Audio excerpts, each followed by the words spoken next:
Hey everybody, Beatrice here. Welcome to a special edition of Story Time I like to call Revelations from a Children's Book. This week's story is I Got You by Derrick Barnes and Shamar Knight Justice. It talks about a brother's love, the relationship they have between each other, and the importance of cultivating those relationships.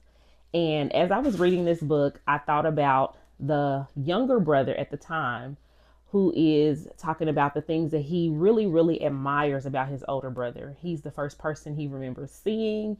His brother has shown him so many things, how to live life, how to love the things around him, and the importance of not only being together, but giving each other time to grow and be who they are. I recently dropped my daughter off for the middle school night at church, middle school, high school night for the teens. And I was overwhelmed with the amount of students that were there to learn about God and just to hear the word. And I really loved what they sent me afterwards, which was the discussion for whatever they went over with the youth. For me, it connected so well to this week's book. I'm going to share with you a little bit of what they sent to me.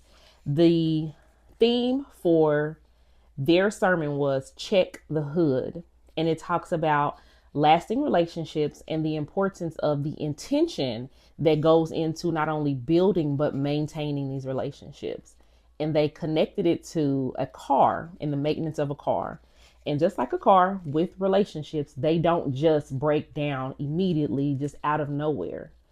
It is something that happens over time because of either mismanagement or the care that is supposed to be taken care of is not done like it's supposed to. And I'm going to read it here because they said it so well. It's just like a car. Relationships don't usually break down all at once. They struggle when small, consistent care is neglected. Healthy, lasting relationships require maintenance. Fuel equals communication. Oil equals grace and alignment, shared direction with Christ. When these are present, love doesn't just survive, it thrives. And something that the Lord has continuously put on my heart as a parent is, what does your garden grow? What am I cultivating? What am I showing? What am I modeling? Because whatever I'm doing, my children are picking up. The activities that we do, that I create for workshops for families, I always call them a seed.